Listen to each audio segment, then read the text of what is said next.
Okay, so this is another one of our series of interviews with lovely clients who've agreed to help us out with some of these chats around their experiences during COVID. And I'm joined today by Karen Bexley of Bexley Beaumont, wonderful firm in Manchester. And hello, Karen, and perhaps you could give us a bit of a background on the firm, because it's a slightly different firm than the norm, isn't it? Yeah, thanks, Alex. So Bexley Beaumont, we commenced trading on the 2nd of January this year. We're a boutique corporate law firm of which quality is at the heart of it. We use innovation to provide the service differently, and the lawyer experience and client experience is slightly different, not from a tech side, but from just what sits behind it. Really what we've done over the last year is grown that sort of boutique corporate offering with our average lawyers a 20 years service, and really focused. And that's our vision going forward, focusing on the clients and the lawyer experience. And how did you operate with things before COVID, before lockdown? How did it work for you? Yeah, well, I mean, lockdown was month 3 for us, so wasn't much of it before, but actually, so, you know, our model and our innovation allows us to have lawyers all over the country, so we did, but we have our physical office in Manchester, with one coming in London. So we have lawyers coming in the office, working from home, and a mixture of the two. We had a great welcome day for all our new starters in the office, which was slick, and we all enjoyed a nice lunch, and the photographer came in, and so all that was going on really before. But yeah, as I say, there wasn't much of a before lockdown took over. No, I suppose not. But I suppose all of your plans probably went up in the air a little bit. So how easy was it getting people to work from home? I mean, you know, obviously some were remote anyway, but all of your people, I suppose, had to suddenly be working from home. Well, all of our people can and do work from home. So for us, actually, the biggest challenge wasn't getting people working from home, because our systems are already set up to be. You know, we've got partners from Newcastle down to Oxford. It was already set up for that. That wasn't our issue. Our biggest issue was we always were building a team and building a firm and building a culture remotely. So our biggest issue was, how do we do that in a time when, you know, it's a massive period of change for people. They've just changed firms, and then they're now locked up at home. How do we build the culture and build the teams when there was no easy wins? There was no popping in the office to see each other. Yeah. Everyone, and we were onboarding. We onboarded 16 people this year, all of which remotely. So, you know, we were onboarding and interviewing. So it was that was the challenge, really. So there was no pop in and have a cup of coffee or pop in and meet this partner. It all had to be done remotely, which, you know, has been brilliant for us, because it's made us really question everything we do, and made us get to where we needed to be quicker, because everyone had to be that way. And, you know, we started off with Zoom calls every day, you know, just to check in with people. And as obviously that's developed over time as people get used to this way of working, and we're better at improving those team performance. But yeah. Absolutely. Are there any kind of particular sort of security issues that you faced around sending people to work from home? Again, not really, because that's how we've been set up to do, and that's what we do. We have all the online compliance training, we have guides in how we do security, and we constantly look at that. I think what it's done is made it more in the heart of, again, all law firms' minds. I think, you know, cyber risks are bigger when people are in the home environment. We already knew that, and we have the tools and resources to make that work, but there's more case studies of that coming out, and it's more of a focus. So no is the short answer, but at the same time, it just helps us all and make that part of our experience. Yeah, I mean, we were sort of set up similarly. So as I mentioned to you before, you know, that you can have the ideas and you can have the knowledge and the reasoning and the understanding behind it, but then you learn more over the last 8 months has taught everybody quite a bit, hasn't it? And so when lockdown eased first time, did you see work coming back quite rapidly then? There was a number of sectors, I think, that picked up quicker than others. Yeah, I mean, I think because we've grown throughout, our work's increased as we've onboarded, obviously, new partners. So, you know, as we became full service, that increased work. There was a definite ringing of the phone and pinging of the email the week the kids went back to school in September.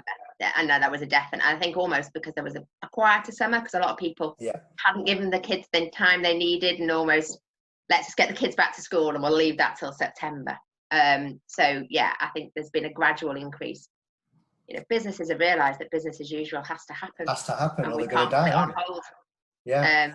Indefinitely. Yeah, I mean, it's interesting, isn't it? Because we were probably on the verge, as lockdown eased, probably on the verge of bringing people back into the office. And then, of course, you know, so staff working normally, I suppose, in the office. And we decided not to in the end, and we carried on remote. Did you sort of try to go back to the previous model? So we reopened our offices 2 days before Boris said, please work from home again if you can. So we reshut our offices for the remainder of that week while we worked it out. What we then went with the message is our office is open, but if you can work effectively from home, you should. And the majority of partners still work from home, but some of them for practical reasons, you know, and mental health reasons, people wanting to see people.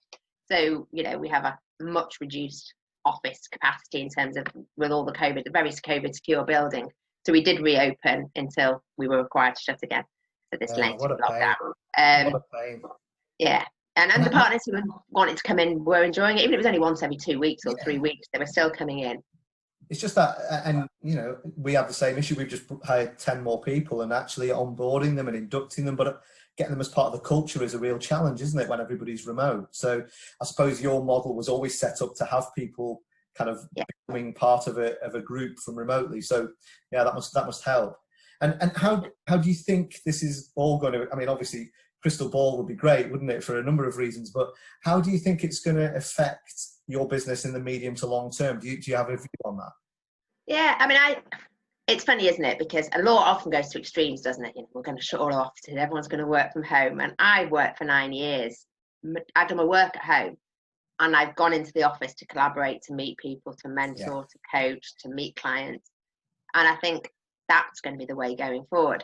So the impact on our business as well is though it's allowed people the time to think, because I think everyone just did what they did and didn't really question it, whether that be an hour and a half commute every day. And it's allowed people to really think about how they want to shape their careers going forwards, and on what they want out of life and career going forwards. And one of our big things, as we talked about before, is this like sort of lawyer and client experience aligns. And you know, I think part of that is control, both clients and lawyers. And our model gives lawyers control. So actually, I think in the medium to long term, that ability to working from home to be the normal, but actually in an environment where you're very much part of a team, it's very much a cultural experience. Our lawyers work together, they just don't sit next to each other, and they collaborate together. I think that's going to be, and people are thinking, well, why spend an hour and a half? I'd rather walk the dog for an hour and a half than sit in the car for an hour and a half. And I think that's all going to benefit us medium to long term. It's that getting rid of that fixed mindset of this is the norm, whereas the norm will be different for everyone. And we want it to be different for everyone. It does feel as well. I think this second lockdown's almost taught us all to be aware that agility remains important. So you can't have, you know, a lot of firms, I think the concern would be that they took decisions and changed things on lockdown 1, but didn't realize that they need to have that attitude towards agility and kind of mobility going forward, because we could have situations like this for a while yet, even with a vaccine on the horizon. Yeah, I mean, we've got these walks, which, you know, we've done, because that was the first thing we thought we could do. I remember reading, we can do a walk, 6 of us. And they've evolved, they've changed, but depending on how many we can have at a group at any time. We've got one tomorrow where people are walking on their own and taking photos, or they're doing 2 people. That will always be now us going forward. We will always walk as part of our, you know, things we do as a team, things we do as culture. And some people like walking and some don't. But actually, that's one of these things, as you say, that is a benefit that we will have going forward. You know, teams being the norm is no bad thing. It's not, as long as we allow people to meet as well, and as long as we do different things, because some people hate teams, some people hate walking. Some people want to meet face to face, and it's just that ability to adapt and let everyone try and do one size fit all. Our most important thing is our culture and our team. Without doubt. We keep doing that throughout it all. But actually, I think it's fun. I mean, I like the team walks. It's great. It's nice to sit in the pub, which is what I think, again, people just did the easy thing. You go to the office together and you get to the pub after work. You know, and that was historically what people did. Now, less of that in recent years, but still. Or you didn't have to think about it because you were all together anyway. There's more of an effort, don't you? People have to make more of an effort. Yeah. If there was one thing that you took from the lockdown experience, you know, I mean, there's so much to learn from it probably, but is there any particular thing that stands out for you that you think you and the business have learned as a result of this last few months? Anna and I both work better when our kids are in school.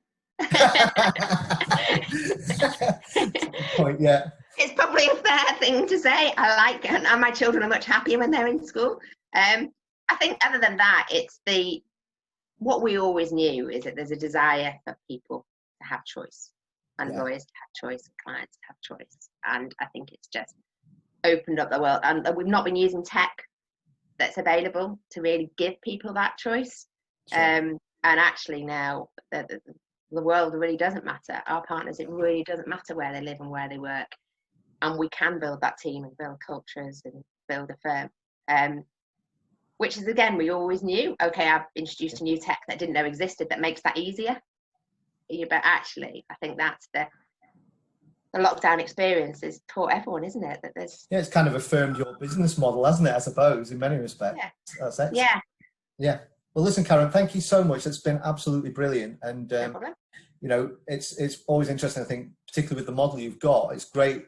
I'm sure there's other businesses who are massively paper based and office based. Yeah. Have very different challenges to yours, but it sounds like it's really positive. And thanks again for sharing the story.